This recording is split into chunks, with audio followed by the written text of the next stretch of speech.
এই একই ব্যাপার, নাম কেটে গেছে না। ছেলে মেয়ে, বড় মেয়ের ভোট আছে, ছেলের ভোট আছে, কিন্তু ছোট মেয়ের ভোট কেটে দিয়েছে। আজকে থেকে 20 বছর আগে দিচ্ছি। হ্যাঁ, এখানে হ্যাঁ, সুচিত্রা বিশ্বাস। রিমার ভোটটা কেটে দিয়েছে। রিমা মন্ডল। লাইনে হচ্ছি, এর জন্য লাইনে আছি। নাম কেটে গেছে, নাম একদম গত 2009 সাল থেকে ভোট দিচ্ছি, এবার নামটা কেটে দিয়ে পুরো পরিবারের নাম কেটে দিয়েছে। ছেলে মেয়ের জন্ম এখানে, ওদের সবকিছু, তারপরে ওদের নামগুলো কেটে দিয়েছে। ওদের পাসপোর্ট আছে, সবকিছু আছে, জন্ম সার্টিফিকেট আছে, সব, তারপরে নাম কেটে দিয়েছে। আমার ছেলেরাও দিয়েছে, আমিও দিচ্ছি, আমার স্বামী দিয়ে একটাও নেই, 4 দিন একটা নেই। আর এই দেখো, এই জায়গায় 4 দিন আসলাম, একের আমার বাড়ি, আমি মরতে আইছি। কাগজে ভুল এই করে শুধু। বাসন্তী বিশ্বাস।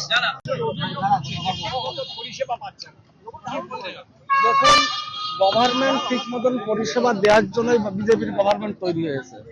মানুষের আশা আকাঙ্ক্ষা অনেক বড়, একটা দীর্ঘ প্রক্রিয়ার জায়গা হচ্ছে, এট এ টাইমে ভিড়টা বেড়ে গিয়েছে। যেহেতু অন্নপূর্ণার যোজনা আগামী জুন মাসের 1 তারিখে চালু হওয়ার কথা, আমাদের সম্মানীয় মুখ্যমন্ত্রী শুভেন্দু অধিকারী বলে দিয়েছেন যে সিস্টেম, সেই সিস্টেমে ডাইভার্ট করার জন্য। এবং নর্মালি এট এ টাইমে ভিড়টা বেড়ে গিয়েছে। আমি পোস্ট মাস্টারকে বললাম যে এত ভিড় কেন, বললেন পোস্ট মাস্টার বললেন যে 2টো কাউন্টার চলছেন। আমি তাকে বলার পরে তিনি আমাকে কমিটমেন্ট করেছেন বেলা 1:30টার পর থেকে সব আরো 2-3টা কাউন্টার খুলে যে ভিড়টা চলছে সে ভিড়টা কাটানোর চেষ্টা করে। মানুষের প্রত্যাশা কি বেড়ে গেছে? মানুষের প্রত্যাশা বিজেপির প্রতি আছে, তাদের প্রত্যাশাকে আমরা সম্মান বলে মানুষ আমাদেরকে বিপুল ভোটে জয়ী করে নিয়ে আসছে। আরেকটা জিনিস দাদা, আমি যাদের ধরুন কোনো কাগজপত্র নেই, এমন লোক আছে যে প্রাণ বাঁচাতে রাতারাত এখানে চলে এসছে, তাদের কাছে কিছু কাগজ নেই, তারা কি করবে? কাগজ অনলাইনের যুগ, গভর্নমেন্ট পলিসি, বাংলাদেশের পেপার অনলাইনে হোয়াটসঅ্যাপের মাধ্যমে আনিয়ে বা মেলের মাধ্যমে আনিয়ে নিলে সেই পেপার, সে যে বাংলাদেশে হিন্দু ছিল, সে যে বাংলাদেশে সত্যিকারের হিন্দু ছিল, তা তো প্রমাণ লাগবে না। আমরা নাগরিকত্ব সবাইকে তো লাগাতে, আমাদের ভেরিফিকেশন করার দরকার আছে। বিনা ভেরিফিকেশন তো আমি একটা দেশের নাগরিক দিতে পারি না। কেউ যদি জঙ্গি হয়ে যায়, সে যদি ভারতবর্ষের নাগরিকত্ব পেয়ে যায়, তাহলে সে দেশের জন্য ক্ষতিকারক। সেটা তো আমাদের ভেরিফিকেশন করতে হবে, জাস্টিফাই করতে হবে। সেই প্রক্রিয়া কি চালু হয়ে গেছে আপনাদের? অবশ্যই চালু আছে। আমি যাচ্ছি আজকে কি প্রবলেম হচ্ছে। শেষ প্রশ্ন, বারাসাত নবপল্লী যে কোঅপারেটিভ আছে, সেই কোঅপারেটিভে বেআইনিভাবে নিয়োগ করেছিল তৃণমূল আমলে, এটা নিয়ে তদন্ত শুরু করবেন আপনারা?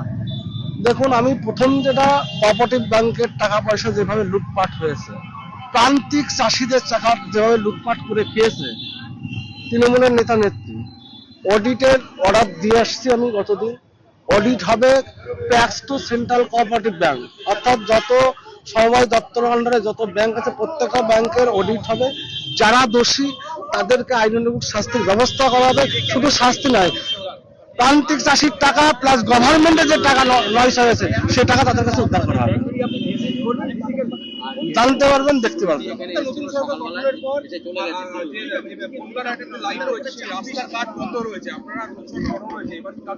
কোন রাস্তা? যশোর রোড। দেখুন, বিগত দিনে পশ্চিমবঙ্গ সরকার জমি জটের রাস্তাটা আটকেছিল। পশ্চিমবঙ্গ সরকার যদি জমি দিত এতদিন, এর আগে 700 কোটি টাকা সেন্ট্রাল গভর্নমেন্টের PWD minister Nitin Gadkari sanction করেছিলেন, সেটা রিটার্ন চলে গিয়েছে। আমার ভোটের আগে প্রতিজ্ঞা ছিল যশোর রোড সম্প্রসারণ হবে, এবং আমি কমিটমেন্ট আগেও বলেছি, এখনো বলে যাচ্ছি, যশোর রোড সম্প্রসারণ হবে, শুধু সময়ের অপেক্ষা।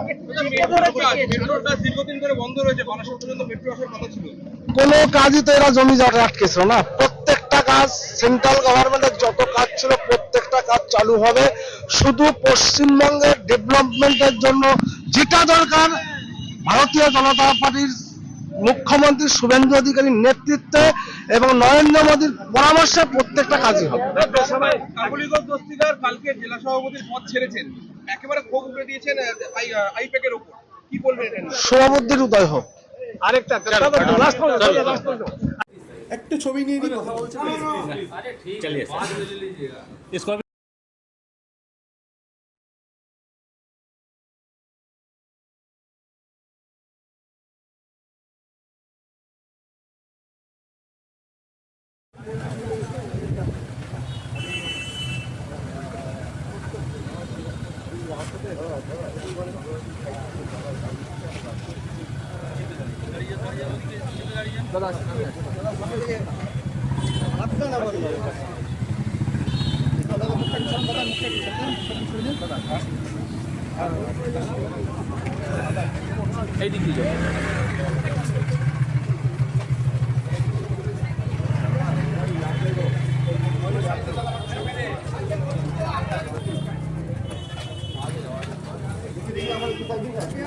আমাদের জোর পায়ে হাঁটো, ছবি করতে পারছি না।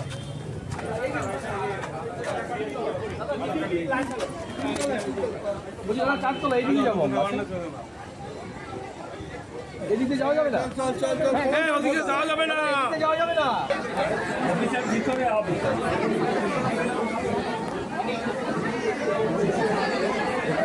যাবে না।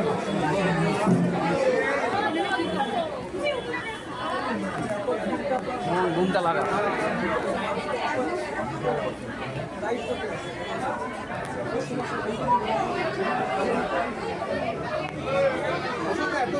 কি বলছে?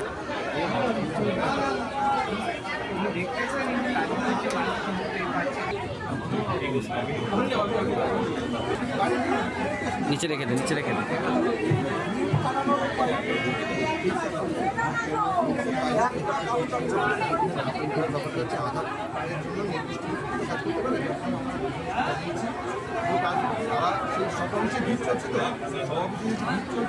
সেখানে